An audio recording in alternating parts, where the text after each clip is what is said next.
The Republican perspective on the first half of session. We have Minority Leader Senator David Senjem. Thanks for joining us today. Hi, Julie. It's good to be here. First of all, I'd like to talk to you about the pacing of this first half of session.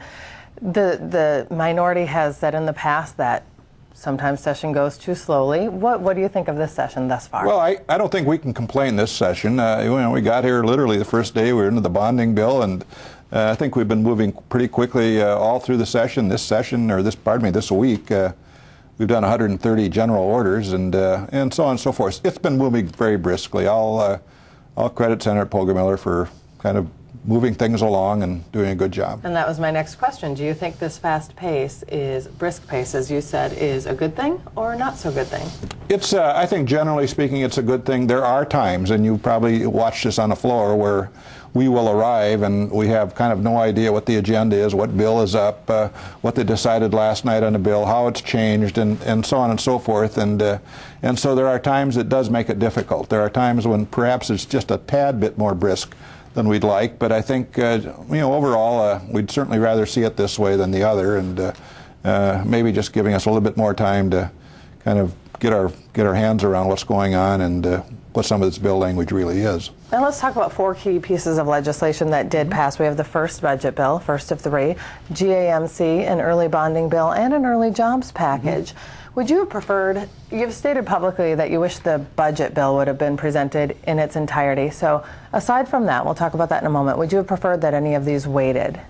Well, we couldn't wait a lot on the GAMC. I mean, we came into session this year I think all committed to doing something about that, and it took a while to kind of find that middle and get that worked out, but we finally did last week. And beyond that, bringing up the bonding bill the first day, I don't think it may have made some sense, at least in terms of moving jobs along, but I think we all frankly realize that not a lot of this is going to move forward anyway until the weather gets better, and so which we're probably about there at this point. So I think that could have maybe gone a little slower and maybe with a little more deliberation, maybe could have gone better. I'm not sure, but no, I think overall it's fitting pretty well. We've jobs bill today, and it's not the maybe all everything jobs bill, but I think it is a good indication that we've certainly together committed to make this state move forward, and we'll see how it goes.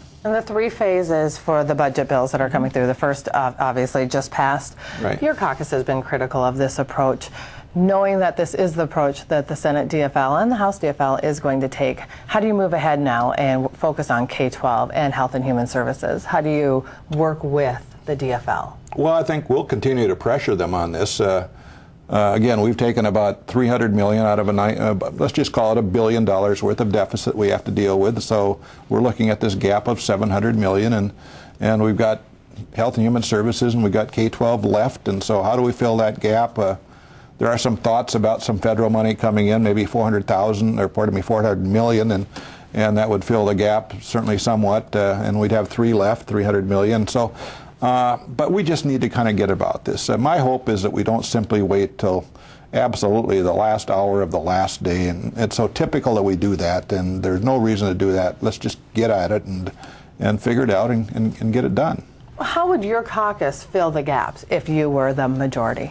I think, frankly, and we tried actually last Monday on the floor of the Senate. We took the governor's bill and we tweaked it in some areas that we thought it needed a little work on, but basically to take that governor's bill and move it forward. And frankly, we rely, at least in that bill, on some federal money, about $400 million of it, and are hopeful it's going to come. And I'm not sure the DFL yet, although they seem to be coming around to believing that money is coming. I'm not sure at this point that they're altogether comfortable that it's there. So we would basically take the governor's bill and move forward with it.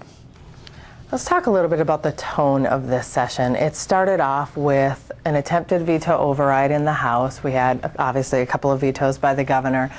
How have things shifted? You're behind closed doors. Mm-hmm. Take us there. How have those negotiations gone from point A to point B? How were they then? How are they now?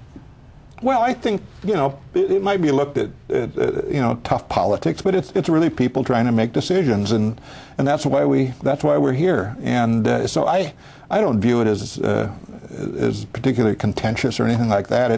It is the process, and the process certainly allows us to have differences, to try to reach the middle. I will tell you, one of the most beautiful examples of working together was that GAMC bill. After it was pretty obvious that we weren't going to have a bill until we all sat around the table and made it work. And once that reality, I think, really sunk in, we did that, and it was an amazing process. And I would credit Senator Berglund and certainly Representative Huntley and Erin Murphy and Matt Dean in the House.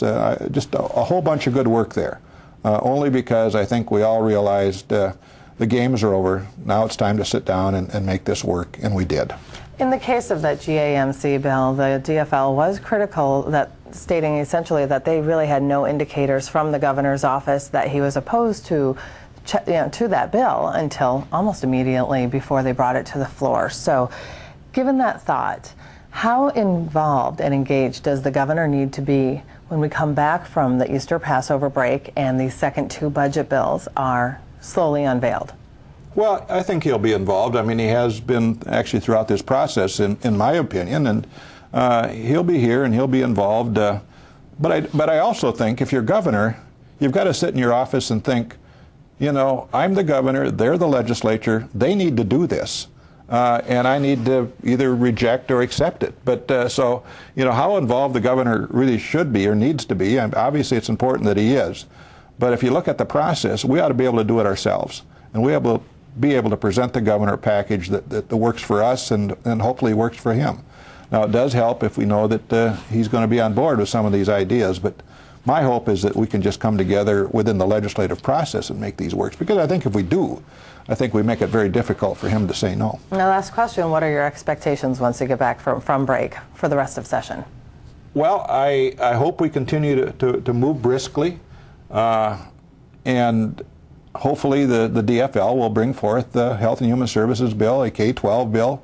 If they're going to do it, a tax bill, let's get it on early so that we kind of know where everybody is and just begin to deal with it. If we do that, I think we'll all be better off for it. The process will be better off for it. There may be some vetoes involved there, but at least, again, we're not going to be going into middle May wondering how in the world we're going to get out of here. That's what I hope doesn't happen. In your opinion, my last question, how much of a chance do you think there is for some of these, they call them the smaller bills, but they're definitely controversial, such as Racino, different bills that could fund a Viking stadium. Do you think that these are going to get a lot of time in the second half of session?